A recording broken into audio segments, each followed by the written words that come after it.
The moment a child turns against a parent is a wound that words can barely capture. It is not like the betrayal of a friend or a stranger, where distance or time might soften the pain. This cut is sharper, deeper, because it comes from someone who once relied on your very breath to survive. Imagine looking into the eyes of the person you carried as a baby, the one whose cries once woke you in the middle of the night, and seeing not love, not gratitude, but rejection so cold, it feels like being erased. The betrayal of a child is not just an emotional rupture, it is a collapse of meaning itself. Everything that once gave you purpose, the years of sacrifice, the nights spent awake with feverish worries, the meals skipped so they could eat, all of it suddenly feels like it never mattered. That is the cruelty of such a moment. It does not only take away trust, it makes you question the very foundation of your life. In those first 30 seconds after hearing harsh words from your own flesh and blood, your body reacts before your mind catches up. The stomach tightens as if struck. The chest burns with an ache that spreads into the arms. Even your breath falters. There is shock because the mind cannot process so quickly how someone born of your love could twist that love into a weapon. People imagine betrayal as shouting or anger, but often it is quieter than that. A voice cold and controlled, a decision already made before you even realize there was a choice. The cruelest part is that you are not fighting a stranger. You are standing unarmed before someone who knows exactly how to wound you, who knows where your defenses are weakest, because they are the very person you once raised with tenderness. Think about the strange irony. A mother or father sacrifices for decades, sometimes giving up education, sometimes working 2 jobs, sometimes sleeping in broken chairs beside sick beds, all to ensure the child survives and thrives. And then, at the end of it all, that same child looks at the parent not as a hero, not as a source of safety, but as a burden. This is a reality that many fear, but few dare to name aloud. Society loves to speak of parental sacrifice, but it often hides the possibility of filial cruelty. And yet, stories emerge, whispered between neighbors, shared in hushed tones at community centers, about sons and daughters who forget, who take, who even discard. These are not distant tales. They are truths many live behind closed doors. The betrayal feels like standing in a burning house where every photograph, every keepsake, every letter written with love is turning to ash, and the person holding the match is the one you taught how to walk. This is not simply an act of cruelty, it is the destruction of identity. Because when a child betrays, they are not just rejecting you as a parent, they are denying the story of who you are. They erase the evidence that your sacrifices mattered. That is why it hurts more than anything else. It is not only loss, it is annihilation. And what makes the pain unbearable is the memory of the beginning. The betrayal is sharper because you remember the night spent rocking them to sleep. You remember the birthday candles, the school recitals, the scraped knees you kissed better. You remember when they were small enough to fit inside your arms and look at you with complete trust. Those memories do not disappear. They stay, playing in the mind like a cruel film, layered beneath the sound of their harsh words. You replay the time you first taught them to ride a bike, the moment they ran into your arms after school, the pride you felt when they called you their hero. All those golden images now burn in contrast with the reality of rejection, and the brain cannot reconcile it. It is like looking at 2 completely different people and realizing they are, in fact, one and the same. In cultures across the world, respect for parents has always been seen as sacred. In some traditions, there are stories where the heavens themselves punish children who dishonor their mothers and fathers. Folklore tells of curses, of fortunes lost, of lives shortened when gratitude is replaced by cruelty. These stories may seem old-fashioned, but they exist because humanity has always feared the unimaginable, that love given for a lifetime could be repaid with contempt. It is this ancient fear that makes the betrayal of a child resonate not just in the heart of the victim, but in anyone who hears the story. Because deep down, everyone knows it could happen to them too. There is also a silence that follows betrayal, one almost more terrifying than the words themselves. After the shouting or the cold declaration, the world seems to stop. You hear the clock ticking louder than ever, the distant sound of traffic outside, the squeak of the floorboard under your weight. These sounds become unbearable because they remind you that life goes on, even as yours has shattered. The ordinary continues, but for you, nothing will ever be ordinary again. That silence becomes a tomb for the relationship you once cherished. It is in that silence that realization sinks in. This was not a mistake, not a misunderstanding. It was deliberate. They meant every word. The body reacts to that silence in ways you cannot control. Some parents describe trembling hands, others describe numbness spreading through the skin. Some feel nausea, others break into sudden tears without warning. The betrayal manifests not only in the heart, but in the very flesh. It is a trauma that the body records as faithfully as the mind. And this is where the deepest wound lies. Once a child betrays, the parent is forced to carry that moment forever in their body's memory. It becomes a scar that no one else can see, but one that pulses with pain at unexpected times. And yet, even in the depths of such cruelty, there lingers a question that torments more than any insult. What did I do wrong? Parents turn the blade inward, convinced they must have failed somehow. They replay arguments, moments of discipline, financial struggles, anything that could explain why the child could act this way. It is a desperate search for logic in something that is not logical at all. The truth is that betrayal rarely comes because of one mistake. It comes because people change, because greed and pride grow, because compassion can wither in even the closest blood ties. Still, the parent continues to blame themselves, unable to accept that sometimes cruelty exists without reason.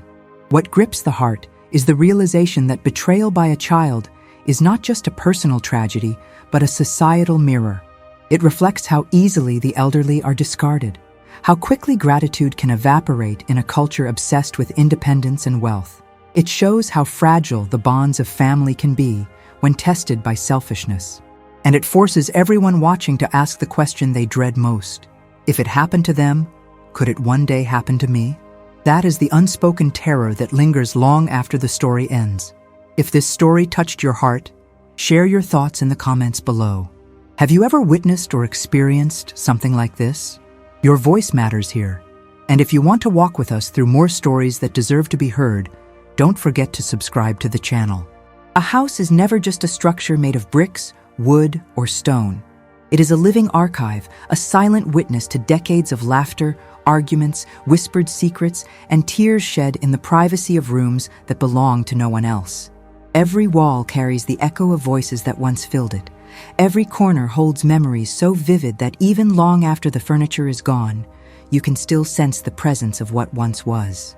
A house is memory solidified, and losing it is like having the ground of your existence pulled from beneath you. When the home is taken away, especially by someone who should have been its rightful heir in spirit and love, it feels as though your very identity has been stripped bare. Think of the kitchen table where generations sat to eat. The grooves on the wood are not imperfections, but fingerprints of time itself. Scratches left by hurried breakfasts, stains from spilled wine during celebrations, marks carved accidentally by school projects spread across the surface. That table is not simply furniture. It is a testimony to endurance and family history. A stranger looking at it would see only old wood, but to the one who lived there, it is as sacred as a diary.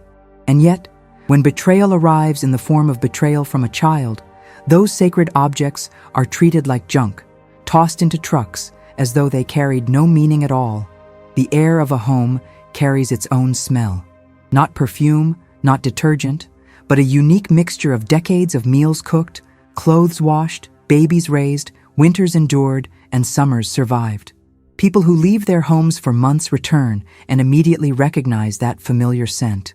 It is an invisible embrace, reminding them they belong. The moment a parent realizes that the house with its smell, its warmth, its familiarity, is no longer theirs, a hollow space opens inside the chest. It is not only the smell of home that vanishes, it is the comfort of belonging, the sense that there is at least one place on earth where you are safe. Windows hold memories too.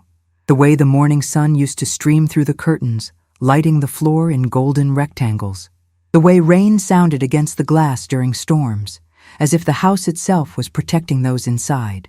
Children once pressed their noses against those windows, waiting for parents to come home. They once traced their fingers on the fogged glass in winter, drawing crooked hearts or clumsy words. To stand before those same windows now and know they are no longer yours is like being cut off from your own past. The betrayal of losing a home is not material. It is spiritual. And when it comes through the hands of a child, it turns into something far worse than loss. It becomes desecration. Psychologists often say that humans attach memories to physical spaces because our minds crave anchors. A single photograph can unlock an entire childhood. A single chair can bring back the voice of a grandparent long gone. A single hallway can remind you of nights pacing back and forth with worry or joy. That is why losing a house feels like losing pieces of yourself that can never be retrieved. When a child discards a parent's house, they are not only discarding furniture or walls, they are severing the chain of memory that ties generations together. They are telling the parent, in action and in silence, that their history does not matter. This truth is visible in cultures worldwide. In rural villages, houses are passed down like sacred relics. They are polished, restored, protected, because people understand that the house is the soul of the family. In other places, communities preserve ancestral homes as living museums, filled with photos, cooking utensils, and personal belongings. They know that without a house to remember, memory fades, and when memory fades, identity follows. To see a daughter take that away, to sell it with coldness, is to realize she has severed not only blood ties, but the very thread of existence that connected you to your story. The cruelty of losing a home lies also in the small things that no one else would care about. The doorway where you once measured your child's growth with pencil marks. The squeaky stair that always gave away someone sneaking in late at night. The garden where flowers bloomed every spring. Not because you bought them, but because you nurtured them patiently, year after year. Even the imperfections carry love. A crack in the wall is not simply damage. It is a reminder of the time you struggled to repair what you could with little money but plenty of determination. All of these details hold an emotional weight invisible to outsiders. When they are taken forever. The pain is magnified by the fact that losing a home is not just personal but public. Neighbors see the trucks arrive. They see the belongings carried out. They may whisper, they may stare, but they do not intervene. To watch your history being loaded piece by piece into boxes under the gaze of strangers is humiliation added to heartbreak. It transforms the house from a sanctuary into a stage of disgrace. It is a cruel theater in which the parent plays the role of the powerless, while the child becomes the orchestrator of shame. And what lingers after the house is gone is a sense of disorientation. Without a home, you wander not only in the physical world, but in your inner one as well. Where do you belong if the place you built with your own hands no longer welcomes you? Where do you rest when the walls that once sheltered you have been sold? It is a feeling of exile, though you never left your own country, your own city, or even your own street. The exile is within, a dispossession that cuts deeper than geography. Losing a house in such a way is to be made a foreigner in your own life. This kind of betrayal forces you to confront the fragility of memory. If the house that witnessed your life can be stripped away, what else can vanish? The garden, the photographs, the laughter once filling the rooms, all of it can be reduced to nothing with a single act of greed. And yet the mind refuses to let go. It clings to images of the house as it was, the front door painted and repainted over the years, the familiar sound of keys turning in the lock, the warmth of returning after a long day. These memories fight to survive, even when the house itself is no more. But memory alone cannot replace the weight of walls around you. There is a reason why people returning to their childhood homes often break down in tears. Even when rooms look smaller, even when furniture is gone, the space holds something the heart recognizes. The betrayal of losing that space cuts more deeply than words can express because it robs you of that recognition. It is like being erased from your own story, left wandering as a character who no longer has a stage on which to exist. And so the house, more than anything else, becomes the symbol of everything that was stolen. It is not just the structure, it is the meals, the smells, the sounds, the seasons passing through its walls. It is the life lived inside. To lose that is to lose a part of yourself that will never be returned. And when the one who takes it is the very person you raised to inherit love instead of cruelty, the pain transcends material loss. It becomes the deepest reminder that even the most sacred spaces can be destroyed not by strangers, but by the hands you once held with trust. I would love to hear from you. Leave a comment with your reflections on this story, maybe even a message of support for those who have gone through similar pain. And if you are new here, make sure to subscribe so you do not miss the next powerful journey we share together. It was a day like any other, one of those afternoons that begins with the simple rhythm of everyday life. The pot on the stove released a comforting aroma, steam rising as onions browned and filled the kitchen with a familiar warmth. The sound of the spoon clinking against the metal echoed softly, a soundtrack of domestic normalcy. There was nothing unusual, nothing dramatic, just the steady heartbeat of an ordinary moment. That is perhaps what made what followed so devastating. For betrayal is crueler when it pierces through the fabric of the ordinary, when it turns the simplest gestures into the backdrop of tragedy. Cooking lunch has always been an intimate act, one that ties generations together. It is in the kitchen that parents prepare food not only to nourish the body, but also to express love. Each recipe is a story passed down, each spice a memory of someone who came before. The smell of garlic frying might remind you of your mother's kitchen, or the sight of dough rising might bring back an image of your grandmother's hands covered in flour. To be cooking in that moment, surrounded by these invisible ghosts of memory, and then to hear the grinding of engines outside, is to have two worlds collide violently, the sacred and the profane, love and betrayal. The noise began faintly, a vibration under the floor, growing louder with each second. At first, it might have seemed like a delivery truck, the kind that stops for a neighbor. But soon the rumbling grew undeniable as heavy tires rolled to a halt just beyond the gate. It was not one vehicle, but several, their presence impossible to ignore. The sound of metal brakes screeched into the quiet neighborhood, cutting through the calm like a blade. And then, through the window, the sight came into view. Moving trucks, engines still running, ready to devour the life built inside those walls. Imagine standing with a wooden spoon still in your hand, mid-stir, as strange men step out of their trucks and begin to size up your home. They wear uniforms, gloves, their faces impassive. To them, it is another job, another house to empty. They do not know the weight of the furniture they will carry, not in pounds, but in meaning. They cannot see the years that cling to the fabric of the couch, or the quiet moments of prayer whispered at the edge of the bed. They move with efficiency, oblivious to the fact that every item they touch carries the soul of a family. The shock of that moment paralyzes the body. Some people describe it as a sensation of shrinking, as though the walls themselves are closing in. Others recall how sound changes, muffling the voices around them, amplifying the smallest details. You might hear the ticking of the clock more loudly than the shouting at the door. You might notice the way sunlight falls across the floor in patterns you had never paid attention to before. It is as if the mind knows instinctively that this moment will be etched forever, and so it records every fragment in sharp detail. The arrival of the trucks is not simply a logistical event. It is the announcement of betrayal made visible. Until that moment, cruelty could still be dismissed as words spoken in anger, threats thrown without intent. But when the trucks stand before the house, when men begin to unload dollies and straps, the betrayal becomes solid. It is no longer a possibility, but a reality. Every clink of metal against pavement, every door slammed, is another nail in the coffin of trust. Neighbors notice these things. Curtains twitch. A figure lingers on a porch across the street, pretending to water plants, but really watching. Whispers ripple from one window to the next. In small communities, nothing is private for long. The shame is amplified by the public nature of the scene. You are not only losing your home, you are being exposed, stripped of dignity in front of those who once greeted you politely on the street.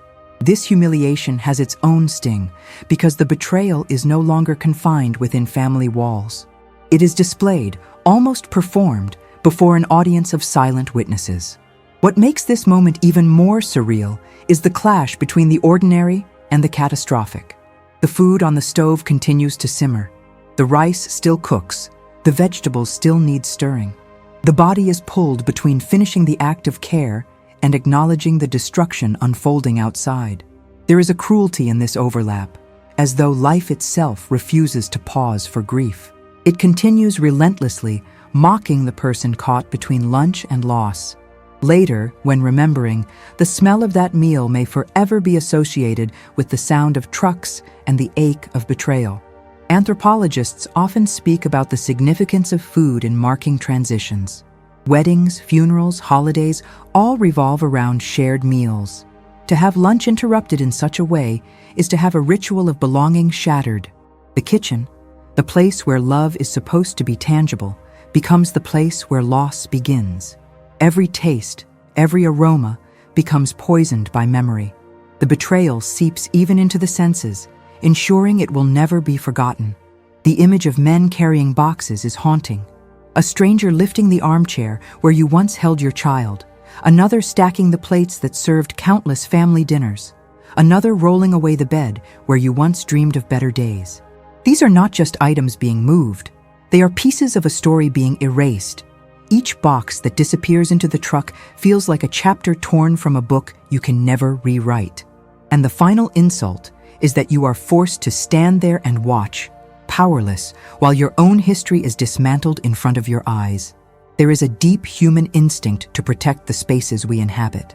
Throughout history, people have defended their homes with astonishing courage, fighting wars to keep invaders out, building walls and fortresses to preserve their sanctuaries.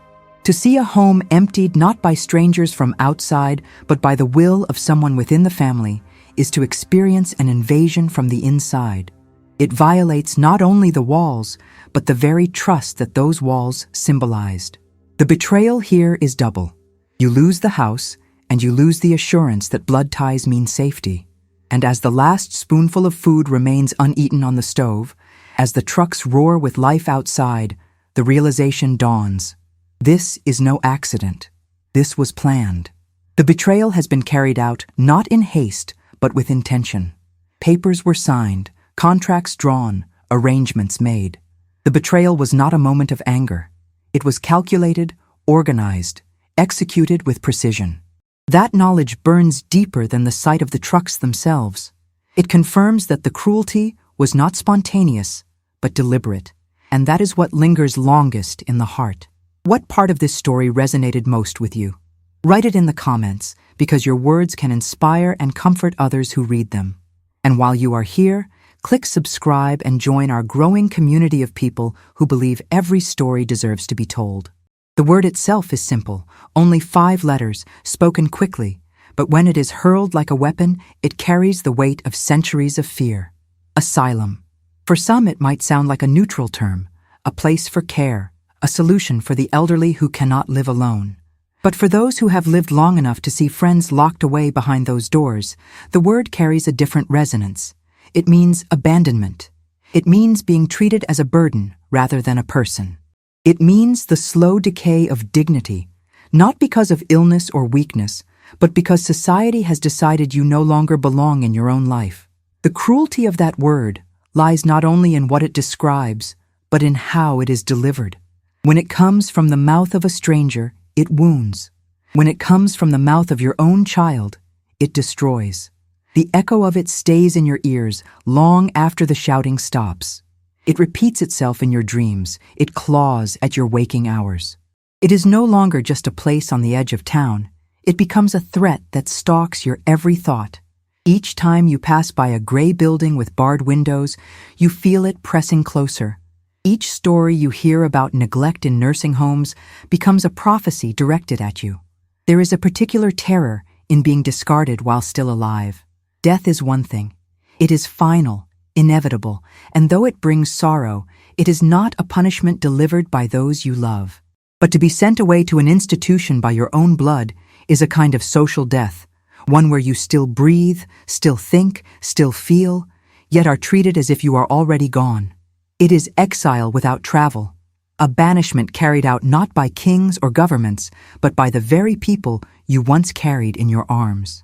Think of the small details that make this fear so visceral. The stories of old neighbors who went to such places and were never visited again. The way their rooms became bare except for a single bed, a metal chair, and a calendar they stopped marking. The way their names were replaced by numbers on charts. The way their voices were drowned out by the routine of staff who had too many patients and not enough time. These are not just stories told in whispers. They are truths that many have seen with their own eyes. And once you know them, the word asylum is no longer abstract. It is personal, and it is terrifying. There are also cultural memories that make the word heavier. In some countries, the elderly are seen as the keepers of wisdom, people who deserve honor until their last breath. To be told instead that you will be sent to an asylum is to be stripped of that respect, as though your years of sacrifice, your work, your parenting, your endurance through wars and struggles mean nothing. It says that instead of being honored, you will be hidden. Instead of being remembered, you will be forgotten. The betrayal is sharper because it comes from the one who should have been the guardian of that respect, the child who should have said, "You will always have a place with me." The human mind reacts violently to the possibility of confinement. Psychologists have studied how the loss of autonomy crushes the spirit faster than physical illness. Even animals, when caged, display a kind of despair that no medicine can heal. For an elderly person who has already lost so much, the thought of losing freedom entirely can feel like the end of existence itself. That is why the threat of an asylum, spoken by a daughter in a moment of cold calculation, does not sound like an option. It sounds like a sentence, a verdict of slow erasure. What lingers after hearing such a threat is not only fear, but shame. To be told that you are no longer worthy of your own home, to be discarded like old furniture, makes you question your very worth. Shame is corrosive. It eats away at memory, at confidence, at the small joys that once made life livable. Even if the parent is never actually sent away, the damage has already been done. Each day after the word is spoken, they live under its shadow, wondering if the knock on the door will come, if the trucks will return, if the last place of safety will vanish again. History adds another layer to this pain. In earlier centuries, people who were unwanted were often sent to poorhouses or almshouses, places where the vulnerable were hidden from sight. These institutions became symbols of disgrace, feared by anyone who aged without wealth. To be threatened with an asylum in modern times is to hear an echo of those ancient terrors. It is to feel part of a long line of forgotten souls, people who once gave everything and then were left with nothing.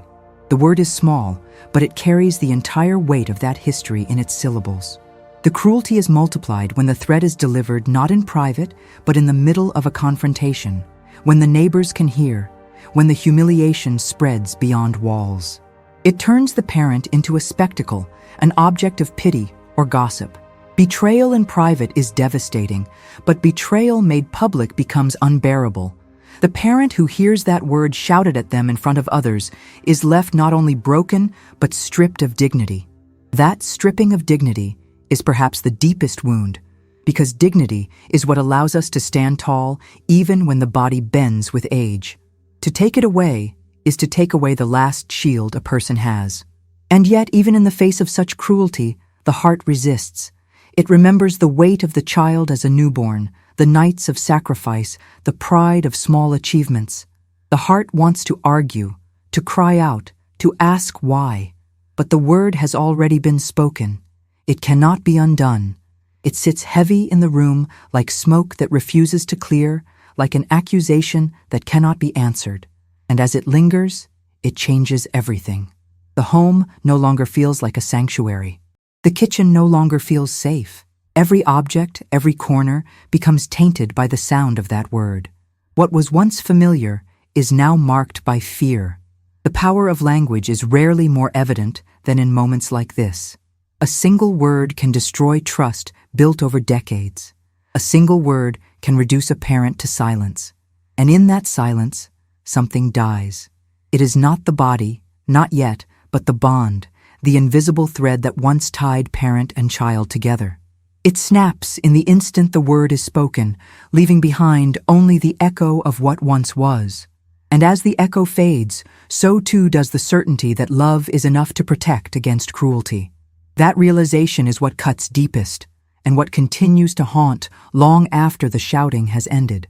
The humiliation was no longer confined to the four walls of the house. It spilled out onto the street, into the neighborhood, into the gaze of strangers who did not need to know, but who suddenly became witnesses to something raw and unforgivable. The trucks outside were not silent machines. They announced themselves with loud engines, the slam of heavy doors, the metallic clang of ramps being lowered. The sound traveled quickly, echoing between houses, alerting everyone nearby that something unusual was happening. It is human nature to be curious. Curtains shift, blinds tilt just slightly, neighbors lean against fences pretending to tend their gardens. They know what they are seeing, and though they may not understand the depth of it, they sense the shame. In that moment, every object carried out of the house became a performance. The dining table that had seen countless birthday candles was now hoisted on the shoulders of strangers. The worn armchair where countless nights of rest were stolen in front of the television was maneuvered through the doorway without hesitation. Even the smallest boxes filled with books or photographs became symbols of exposure. They were not just belongings being moved. They were private fragments of a life being put on display. And the cruelest part was the way it unfolded under the quiet scrutiny of others. No words were spoken, but silence can be sharper than whispers. Public humiliation has always carried a unique weight in human history. In medieval times, people were punished by being placed in stocks in the town square, forced to endure the stares and ridicule of their community. That form of punishment worked not because it inflicted physical pain, but because it stripped away dignity. What happened outside that house was a modern echo of the same cruelty. It was not stocks or whips, but it was still a stripping of identity, a signal to everyone who looked on that the person inside had lost control of their own life. There is a particular vulnerability in being exposed to neighbors. These are people who once exchanged greetings on the street, who borrowed sugar or offered a smile in passing. Their eyes were familiar, and now those same eyes carried curiosity mixed with pity. To feel reduced in front of those eyes is to lose not just privacy, but also community. Once humiliated in front of them, the parent knows the neighborhood will never look the same again. Each walk down the street will be haunted by the memory of that day, by the sense that everyone remembers even if no one says a word. The details of the scene embed themselves in the mind, the way the movers carried the sofa with ropes cutting into their shoulders, the moment a box slipped and crashed open on the pavement, spilling photographs onto the ground where anyone could see, the scrambling to gather them, the way strangers' hands touched those images, the way the faces of loved ones looked up from the asphalt. These are the kinds of images that never fade. They replay themselves in memory, sharper than dreams, more painful than wounds. Humiliation in public also has a way of shrinking time. Minutes feel like hours. The body reacts with flushed cheeks, a racing heart, trembling hands. Some describe it as being submerged in water, every sound muffled, every movement slowed. Others describe it as burning, as if the skin itself is on fire from the inside. This is the body's way of responding to the unbearable. It tries to protect you by heightening awareness, but in doing so, it also brands the memory deep into your nervous system. That is why public shame lingers for years, long after the onlookers have forgotten. What makes this humiliation even harsher is the imbalance of power. The movers are doing their jobs. They cannot refuse. The neighbors are watching but will not intervene. The daughter stands firm, orchestrating it all, perhaps even justifying her actions to herself. And the parent, the one who built the house, paid the bills, raised the family, is reduced to silence. To protest would feel useless.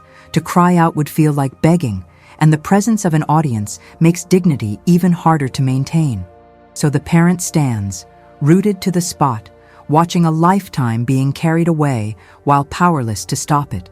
Anthropologists have noted that one of the deepest human fears is the loss of social standing.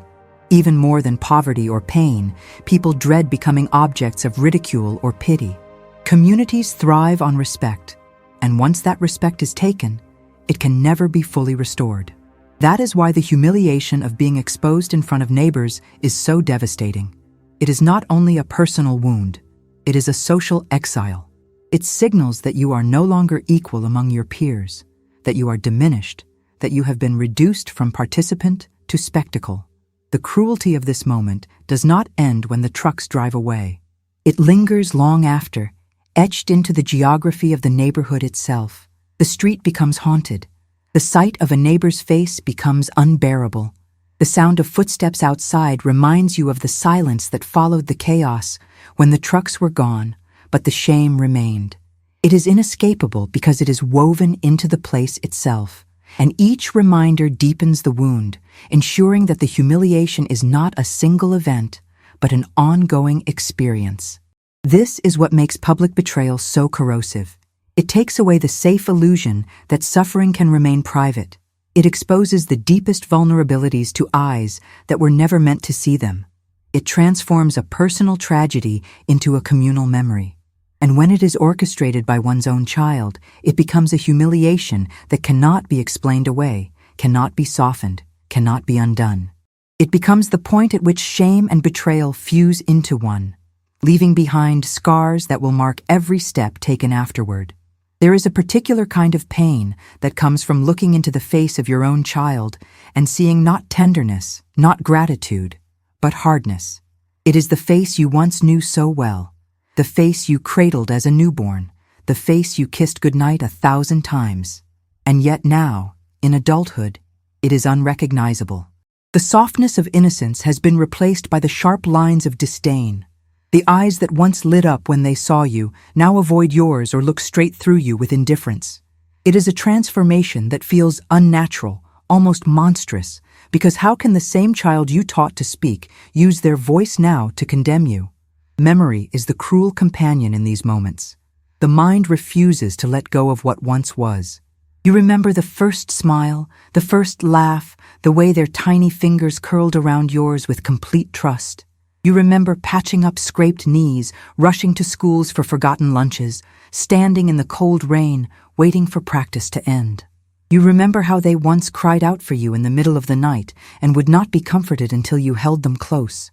Those memories live inside you like treasures, yet when you look at them now, standing before you as adults filled with bitterness, it feels like those treasures have been stolen and twisted into weapons. What you thought would protect you has become the very thing that destroys you. The betrayal of a child is not simply an action. It is the breaking of an unspoken covenant. Parents enter this covenant the moment a child is born. They give without expectation. They sacrifice without keeping score. They love without condition. In return, they believe, perhaps naively, that the child will carry at least a fraction of that love into the future. Not as repayment, because no repayment could ever match decades of sacrifice, but as acknowledgement, as recognition, as respect. When that recognition is denied, when the child becomes the executioner of their own parents' dignity, it feels like the laws of nature have been reversed. History is filled with stories of filial betrayal, not because it is common, but because it is so shocking when it occurs. Ancient tragedies spoke of sons who rose against their fathers, of daughters who dishonored their mothers, and those stories endured precisely because they felt like violations of the natural order. In many cultures, the worst sin imaginable was ingratitude toward one's parents. It was considered an offense not just against family, but against heaven itself. And yet, here it was unfolding in the most ordinary of houses, in a modern street, not in legend, but in real life, carried out by someone who had once been loved beyond measure. There is also a psychological cruelty in the fact that children know exactly how to hurt their parents. They know where the weak points are because they were raised in the intimacy of that heart. A stranger's insults can be brushed aside, but when a daughter calls her mother useless, when a son accuses his father of being worthless, those words cut deeper because they come from the one voice you most long to hear praise from. Parents can endure hardship, poverty, illness, but the one thing they cannot easily endure is rejection from their own flesh and blood. It is a wound that festers long after the words are spoken. What complicates the pain further is the undeniable presence of love that remains in the parent's heart. Even when the child stands as an enemy, the parent still sees traces of the child they once adored. They cannot erase the image of the toddler running into their arms, the teenager asking for advice, the young adult calling for help in the middle of the night. That duality is torture. To see both the innocent past and the cruel present in the same face is to be torn in two. The heart refuses to let go, even when logic says it must. This is why parents often continue to defend their children, even against overwhelming evidence of betrayal. It is not blindness. It is the enduring power of a bond that refuses to die, even when shattered. Scientists who study family psychology have noted how deeply wired this bond is. The parent's brain literally changes during the child's early years. Hormones and neural pathways are rewired to prioritize the survival of the child over the survival of the self. This is why, even in extreme cases of mistreatment, parents find it almost impossible to stop caring. They may be abandoned, humiliated, or cast aside, but some part of them continues to hope, continues to protect, continues to love. This is both their strength and their weakness. It explains why betrayal from a child hurts more than any other form of betrayal. The body and mind are programmed to protect the child, not to defend against them. The physical details of the moment intensify the emotional wound. The look in the daughter's eyes when she orders her mother to leave. The tone of her voice, cold and sharp, stripped of compassion. The body language, arms crossed, chin raised, as if she is dealing not with a parent, but with a stranger she has no patience for. These details are burned into memory, replayed again and again in sleepless nights. The betrayal becomes not just a story, but a sensory experience, one that lingers in every breath and heartbeat. Even long after the confrontation is over, the echo of it returns with force, triggered by the smallest reminders. Society often expects parents to bear these burdens in silence. People may whisper, may judge, may even blame the parent, suggesting they must have done something wrong to deserve such treatment. This compounds the pain, turning private betrayal into public shame. It isolates the victim further, convincing them that speaking out will only deepen their humiliation. And so many remain silent, carrying the weight alone, reliving the cruelty in the privacy of their minds, while pretending on the outside that life goes on. That silence is as destructive as the betrayal itself, because it locks the wound inside with no chance of healing. The moment of confrontation between parent and child, when love is met with cruelty, becomes a dividing line in life. There was the time before, when memories were still intact, when the future still seemed secure. And then there is the time after, when nothing can ever be the same. Once the bond is broken, even if reconciliation comes later, the fracture remains. Trust cannot be fully restored, because the parent knows now that love is not unshakable, that it can be twisted, that even blood can turn cold. This knowledge lingers, reshaping the way they see themselves, their family, and the world. And yet, in the midst of such devastation, a strange clarity can emerge. To see a child become an enemy forces a parent to confront the reality of human nature in its rawest form. It reveals the depths of cruelty that people are capable of, even those we expect the most from. It strips away illusions and leaves only truth, however painful. And while that truth may crush the heart, it also awakens an awareness that cannot be ignored. That awareness is heavy, but it is real. And once it takes root, it changes everything that comes after. Fear does not always arrive as a sudden scream or a violent crash. Sometimes it comes quietly, settling into the chest, like a slow poison, whispering questions that have no answers. That is what the fear of the future feels like when your own child has turned against you. It is not only the fear of losing a home, not only the fear of being cast aside, but the fear of what lies ahead in a world that no longer feels safe. It is the dread of mornings that will come without comfort, nights that will stretch endlessly without warmth, and days that will pass without purpose. The mind begins to ask questions it never thought it would face. Where will I go now? Who will take me in? How will I eat? How will I survive? How will I endure illness or frailty without someone by my side? These are not abstract questions. They are the raw anxieties of a parent who realizes the foundation beneath them has crumbled. Once, the future was imagined as a time of quiet reflection, of grandchildren visiting, of evenings spent in peace. Now it becomes a looming shadow, an uncertain space where each possibility feels darker than the last. Fear of the future is not just emotional, it is physical. The body reacts to uncertainty with trembling hands, a racing heart, an ache in the chest that does not fade. Studies have shown that older adults who feel insecure about their future are more likely to develop illness, not because their bodies fail, but because their hope does. Hope is as essential to survival as food and water. And when it is stripped away by betrayal, the body begins to collapse under the weight of despair. Every thought of tomorrow feels like a burden too heavy to carry. There is a cruel irony in this stage of life. For decades, parents sacrifice everything to give their children a future.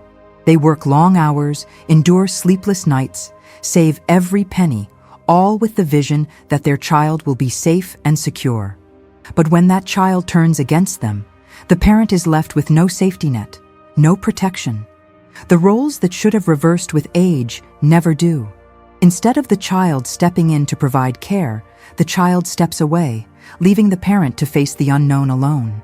This reversal of expectation is one of the most painful aspects of growing old under betrayal. Consider the small, everyday fears that become enormous when you are alone. The fear of slipping in the bathroom and no one being there to hear. The fear of falling asleep and not waking up, your absence unnoticed. The fear of hunger when money runs out, of medications that go unfilled, of lights that are cut off because bills cannot be paid. These are not fears of luxury or desire. They are fears of survival. To live each day with those thoughts pressing on your chest is to live in a kind of prison, one without walls, but with chains just as strong. The fear of the future also eats away at identity. A person who once felt strong, capable, independent, now begins to see themselves as weak, dependent, disposable. This is the quiet violence of betrayal.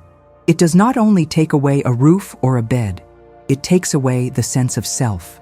You begin to see yourself through the eyes of the one who discarded you, as though you really are a burden, as though you really are unworthy of care. And once that seed is planted, it grows quickly, choking out what little confidence remains. This fear is intensified by the stories that circulate in society about the elderly abandoned in care homes or left on the margins of life. Newspapers carry headlines about neglect, about loneliness, about lives ending not in peace, but in obscurity. Television dramas replay the same scenarios, feeding the imagination with images of forgotten souls staring out of windows, waiting for visits that never come. Each story reinforces the terror that your future could mirror theirs. The betrayal of a child does not just wound the present, it casts a long shadow over everything that is yet to come. Psychologists speak about the phenomenon of anticipatory grief. It is the mourning not of what has been lost, but of what will be lost. Betrayed parents live with this kind of grief daily. They mourn the birthdays they will not celebrate, the family dinners that will never happen, the grandchildren who may grow up without knowing their faces. They grieve the vision of old age as a time of honor, and instead see it as a time of rejection.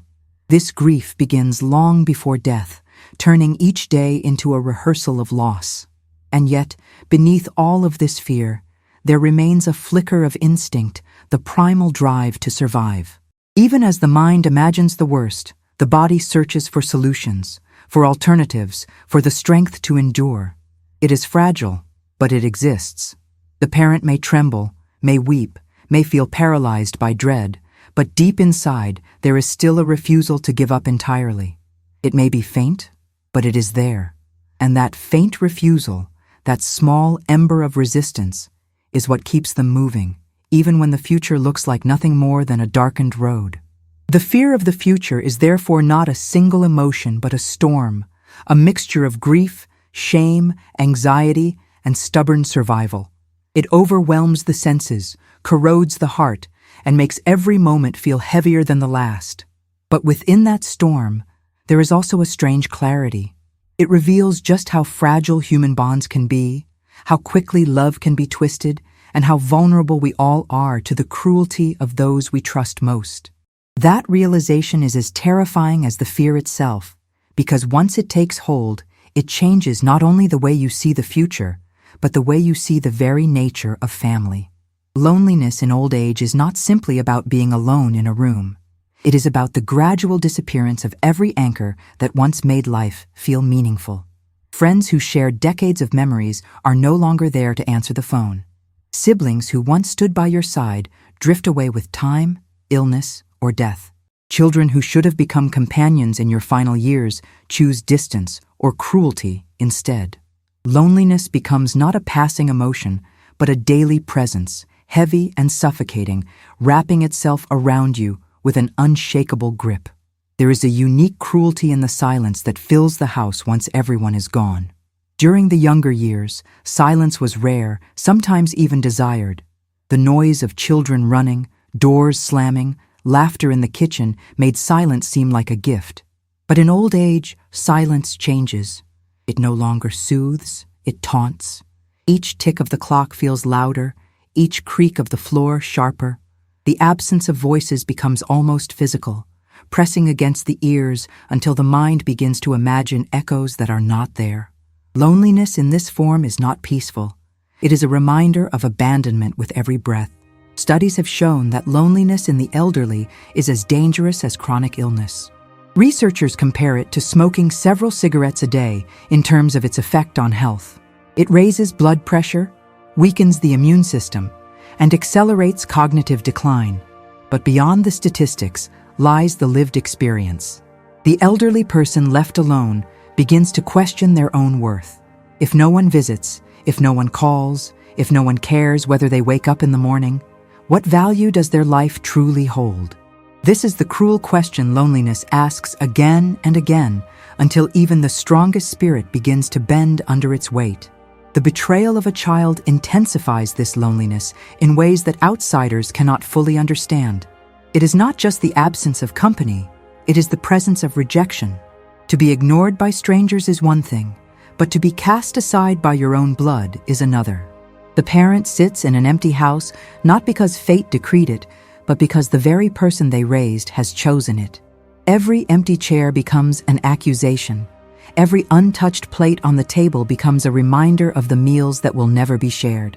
The loneliness here is not natural, it is engineered, and that knowledge poisons even the small comforts that might remain.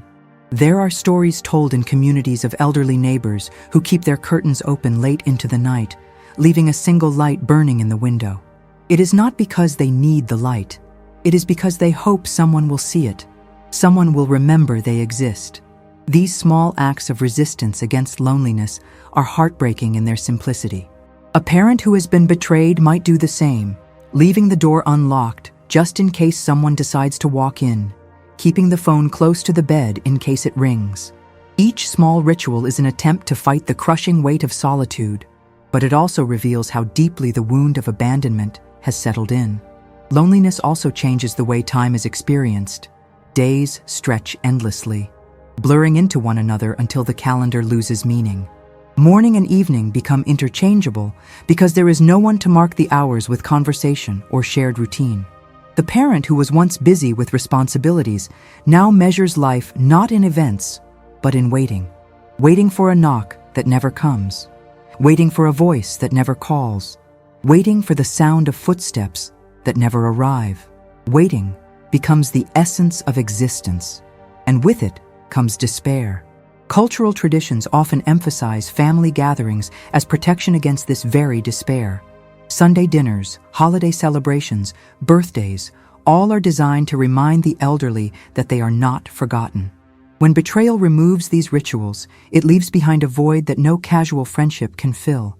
The absence of family in old age is not just a personal loss, it is a break in tradition, a disruption of what human beings have always relied on for survival.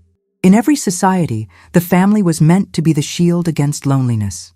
When that shield is broken by the hands of your own child, the loneliness is no longer just emptiness. It becomes humiliation. The psychological effects are profound. The betrayed parent begins to withdraw further, not because they want to, but because reaching out feels dangerous. If those closest to them have turned away, why would strangers care? They begin to mistrust kindness, to see offers of help as pity rather than respect. Isolation deepens, and with it comes a spiral of self-doubt. Perhaps they deserve this. Perhaps they are truly worthless. These thoughts grow like weeds in the silence, choking out the last remnants of hope. And yet, within that silence, there is also a stubborn memory of what once was. The parent remembers the noise of family dinners, the warmth of conversations, the feeling of being needed. These memories hurt, but they also keep something alive. They remind the lonely heart that life was once full, that love was once real, that the emptiness now consuming them is not the natural state of things. That memory becomes both curse and comfort, a reminder of what was lost, but also of what should have remained. Loneliness in this form does not fade easily. It lingers in every object, every shadow, every quiet hour. It is not the absence of people. It is the presence of absence itself, made heavier by betrayal. And as the days continue to stretch forward, each one marked by the same silence, the parent learns that loneliness is not just an emotion to endure. It is a new reality, a prison built not by walls, but by the choices of those who were supposed to protect them. There is a wound that cuts even deeper than betrayal itself, and that is the silence of others. The moment when neighbors watch from behind curtains but never step forward. The moment when relatives hear whispers of what has happened but choose not to call. The moment when institutions and authorities, built to protect the vulnerable, remain still. It is not only the cruelty of a daughter that destroys a parent, but the quiet agreement of everyone else who allows it to happen. Silence, in these moments, becomes an accomplice.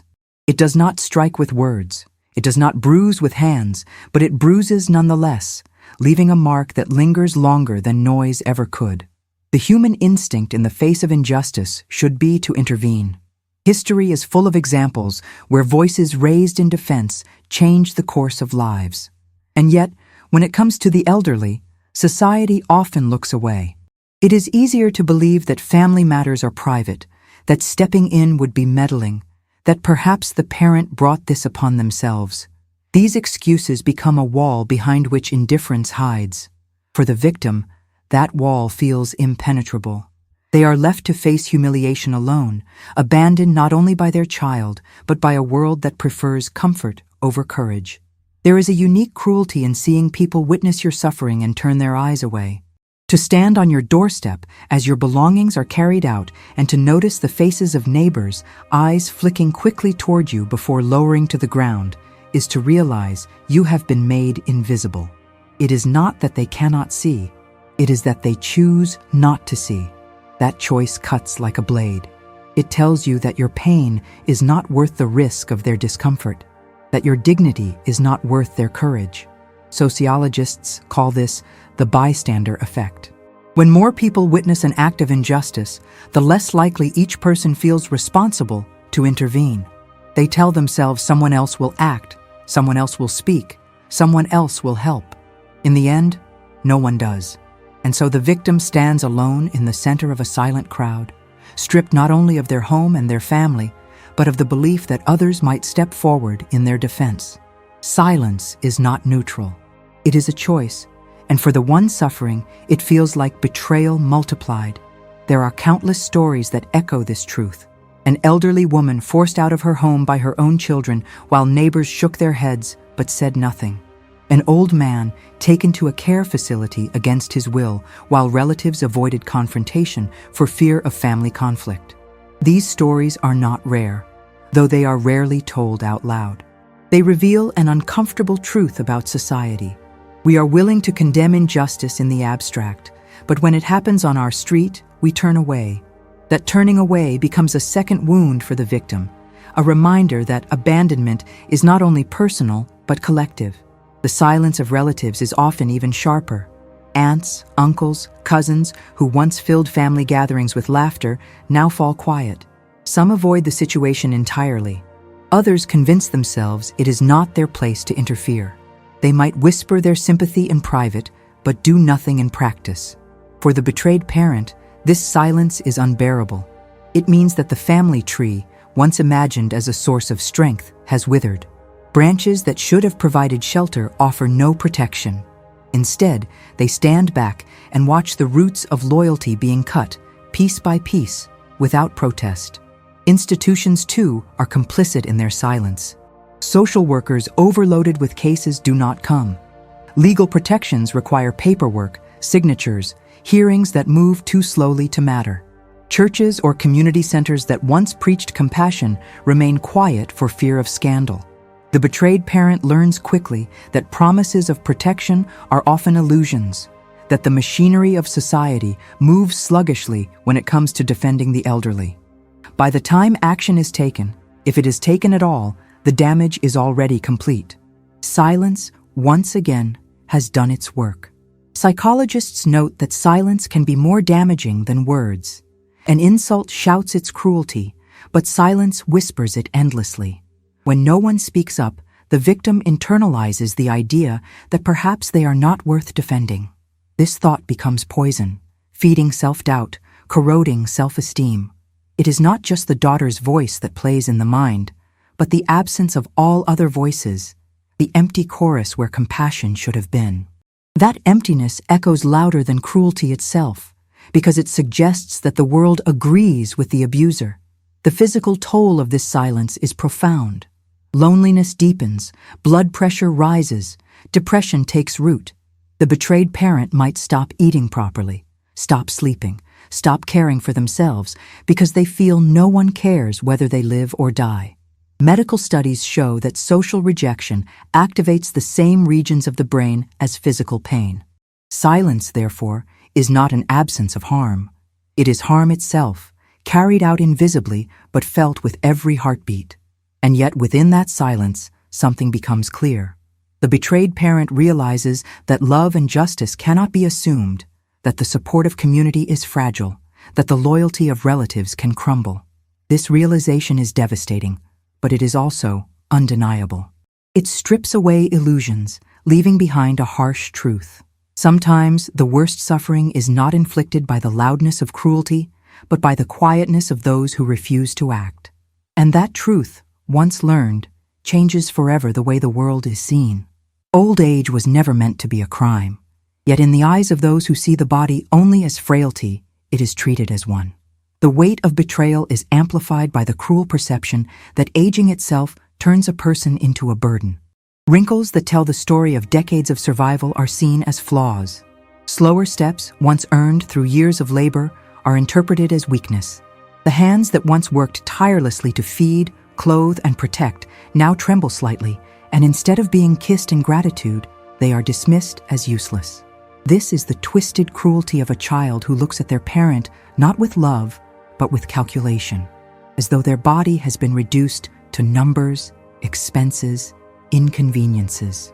The body, after all, tells its story whether one wants it to or not.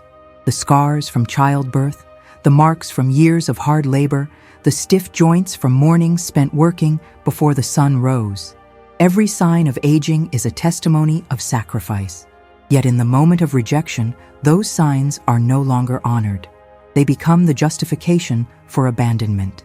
The child who once depended on the strength of those hands now points to their fragility as a reason to discard them.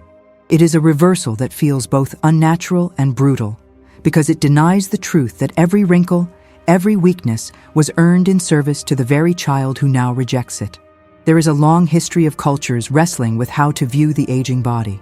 In some traditions, elders were revered precisely because their bodies carried visible signs of wisdom. A bent back meant a lifetime of endurance, gray hair symbolized guidance, and worn hands meant that life had been given to the next generation. In other times and places, however, the elderly were hidden away, their frailty treated as shameful, their voices silenced in decisions that affected them. The betrayal of a child who treats a parent's body as a burden echoes this darker history, reminding us that cruelty toward aging flesh is not new. It is a cruelty repeated through time, whenever societies forget that their future rests on the sacrifices of those who came before. Science tells us that the body slows down not because it is useless, but because it has been used to its fullest. Muscles lose strength after decades of carrying weight, Eyes dim after years of seeing too much. Hearts beat slower after pumping blood without pause for 70 or 80 years. Yet instead of honoring this incredible resilience, the child who sees only inconvenience turns the parent's endurance into evidence of decay. They call them fragile, when in truth, they are living monuments of survival. This perception strips away not only dignity but also humanity, reducing the parent to an object that has outlived its utility. The greatest cruelty lies in the shift of roles that never comes. The parent spent decades bending their body in service of the child, carrying them when they could not walk, feeding them when they could not feed themselves, staying awake through nights of sickness. Now, when it should be the child's turn to return that care, they refuse. They point to the parent's weakened body as an excuse not to help. They use the very vulnerability they should protect as a reason to abandon. It is the final betrayal, because it twists the natural cycle of life and love into something cold and transactional. There are countless examples of how society reinforces this cruelty. Advertisements promise eternal youth, teaching people to fear wrinkles and gray hair. Conversations about the elderly often revolve around cost rather than contribution, about care homes rather than companionship.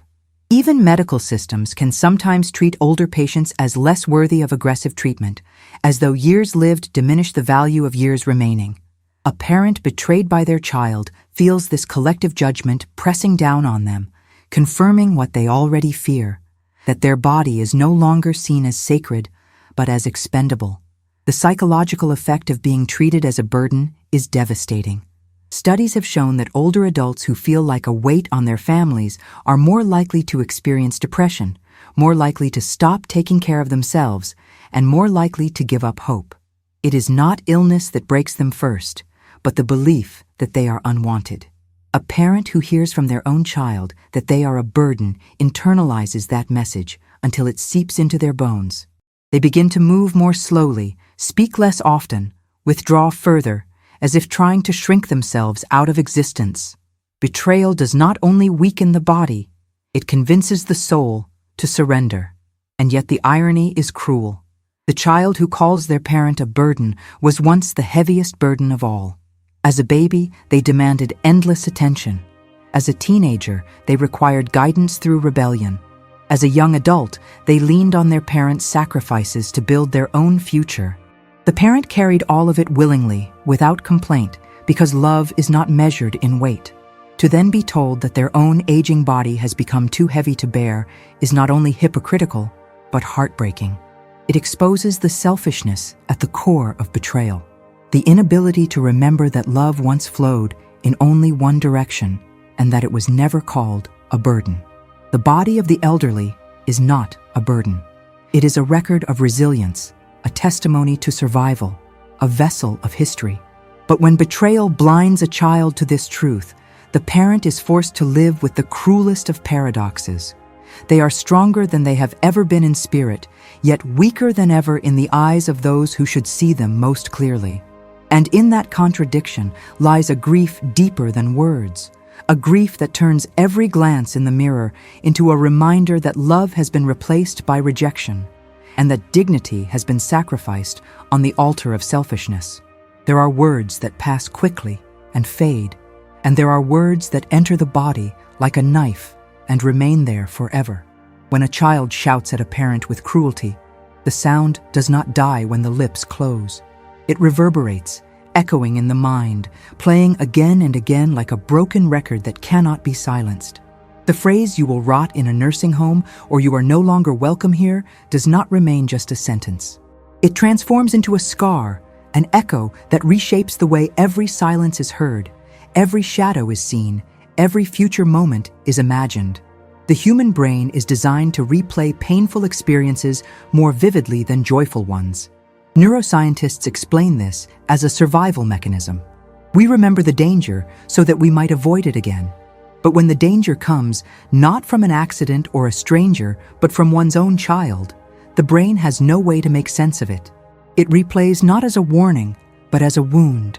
The tone of voice, the coldness in the eyes, the cruel inflection on a single word, these details are recalled with agonizing precision. Sometimes they arrive in dreams, sometimes in the middle of a meal, sometimes in the quiet hours of the night. They cannot be predicted, and they cannot be silenced.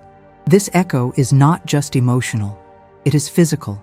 The body responds to the memory of the words as if they are being spoken again in the present. The heart races, the palms sweat, the chest tightens. Scientists call this emotional recall, and it explains why victims of betrayal feel as though the moment never ends. Even when years have passed, the words spoken by a child can trigger the same reaction as the day they were first shouted. The body becomes a prison, replaying the trauma without consent. There is also the cruel layering of memory that makes the echo worse. A parent cannot simply remember the insult alone. Alongside it comes the memory of the child's first words, the first time they spoke mama or daddy, the first sentence they proudly formed. The echo of cruelty is therefore tangled with the echo of innocence. One cannot be heard without the other. It is as if the sweetness of the past has been poisoned, as if the child who once brought joy to language now uses that same gift to destroy. The mind struggles to reconcile the two voices, the loving one of the past and the cruel one of the present, and in that struggle lies unbearable pain. The echo of cruel words often reshapes identity. A parent who once saw themselves as strong and capable begins to believe the insults. If a daughter calls her mother useless, if a son calls his father worthless, those words carve themselves into the self-image of the parent. Over time, they may stop resisting the echo and begin to repeat it internally, whispering it back to themselves in moments of weakness. This is how betrayal works at its deepest level. It does not only wound from the outside, it convinces the victim to carry the wound within, to make it part of their own voice. Psychologists have documented the devastating effects of verbal abuse, especially when it comes from those we love. Words spoken in cruelty are processed differently than casual insults from strangers. They attach themselves to memory like parasites, feeding on self-worth, growing stronger with every repetition. Victims describe them as shadows that follow them from room to room, never allowing them to feel truly alone. The words linger in the air long after the child is gone, as though the house itself has absorbed the sound and refuses to release it. Some survivors of such cruelty describe the desperate attempts they make to drown out the echo. They play music loudly, they talk to themselves, they fill their days with noise to avoid silence. But silence always returns, and with it, the echo. Others write down the words in notebooks, hoping that putting them on paper will steal their power. Yet even then, the echo persists, because it is not just in the ears. It is in the mind, the heart, the body. It becomes a part of existence itself. The cruelty of the echo is that it does not fade with apologies. Even if the child later returns with words of regret, the echo of the original cruelty does not vanish. It remains louder, heavier, more permanent. The apology is a whisper compared to the scream. Forgiveness may come, reconciliation may be attempted, but the echo never forgets. It proves that words can wound in ways that no healing balm can truly erase. They can live longer than actions, longer than silence, longer even than the relationship itself. This is why so many parents betrayed by their children describe the experience not as an event, but as a haunting. They are haunted not by ghosts of the dead, but by words spoken by the living. The echo of betrayal becomes their constant companion, filling empty rooms, settling into the spaces between breaths, shaping the way they see themselves and the world. It is a haunting that requires no grave, no funeral, because it springs from the cruelty of the living. And in this haunting lies the deepest tragedy, because even as the echo hurts, it carries with it the undeniable reminder of love that once existed. The voice is familiar because it once spoke kindness. The tone is remembered because it once carried laughter. The echo of cruelty is powerful not only because of its sharpness, but because it is built on the ruins of something once cherished. Every repetition of the words reminds the parent of what they lost, of what should have been, of what love was supposed to protect. And that knowledge, more than the words themselves, is what makes the echo impossible to escape.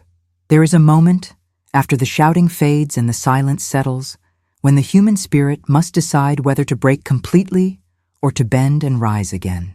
Betrayal leaves behind ashes where love once burned, but even in those ashes, there can remain a small ember that refuses to die.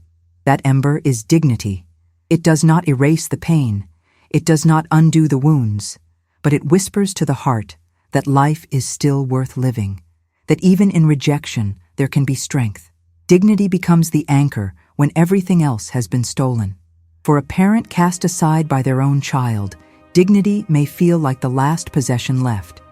The house is gone, the trust is shattered, the future is uncertain, but dignity still belongs to them. It is found in small acts, like standing tall when the world expects you to collapse. It is found in the refusal to accept that age makes you worthless. It is found in the decision to tell your story, to let the world hear what happened, so that silence does not win.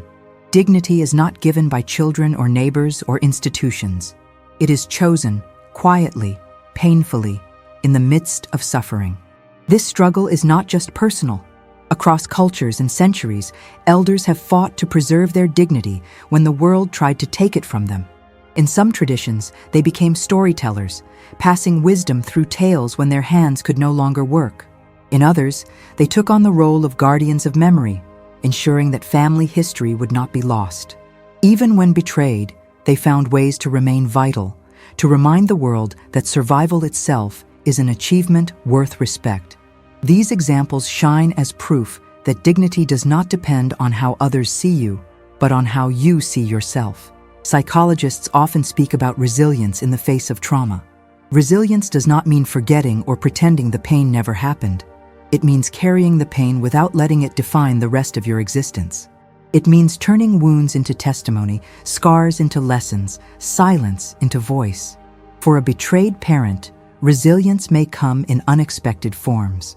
A neighbor who shows kindness when family does not. A community group that offers a listening ear. Even a stranger who hears the story and says, "I believe you. Your pain matters." These moments do not erase betrayal, but they stitch together fragments of hope. The search for dignity is also a search for meaning. Why did this happen? What can be learned from it? These questions are not easy to answer, but they push the heart toward reflection. Sometimes the answer lies in recognizing that cruelty says more about the betrayer than the betrayed. Sometimes it lies in realizing that suffering shared can prevent others from enduring the same in silence. Sometimes it lies in discovering a deeper strength within oneself, a strength that only emerges when everything else is taken away. Meaning does not erase the wound, but it prevents the wound from becoming the whole story. And perhaps the greatest act of dignity is refusing to allow betrayal to define love itself. One child may turn away, but that does not mean love was wasted. The years of sacrifice were not meaningless. They shaped a life. They sustained a soul. They proved that love is real even when it is not returned. Holding on to this truth is difficult, but it is what keeps the ember alive. Because love, even unreturned, has value. It speaks to the character of the one who gave it, not the one who rejected it. This is why so many parents, even after the deepest betrayal, continue to say they love their children. Outsiders may call it foolishness, but in truth it is resilience. It is the refusal to let cruelty erase what was once good. It is the insistence that love, once given, cannot be undone. And in that insistence lies a power greater than betrayal, because it means that even in rejection, the parent's humanity remains intact. They may have lost their home, their place in the family, their sense of safety, but they did not lose themselves. In the end, survival itself becomes the victory. To wake up each day, to continue breathing, to continue remembering who you are, is to prove that betrayal did not succeed. The child may have taken away possessions, dignity in the eyes of others, the illusion of safety, but they did not take away the inner flame. That flame, however small, lights the path forward. It says that tomorrow still belongs to you, even if yesterday was stolen. It says that life, no matter how wounded, is still life, and it is yours to live. And so, in this conclusion, let us hold on to that flame together. Let us remember that betrayal, though devastating, is not the end of the story. Dignity survives. Strength survives. Love survives. To every soul who has known the cruelty of rejection, let this story remind you that you are not alone, that your voice matters, that your existence carries worth beyond measure. Thank you for staying with me until the end of this painful but necessary journey.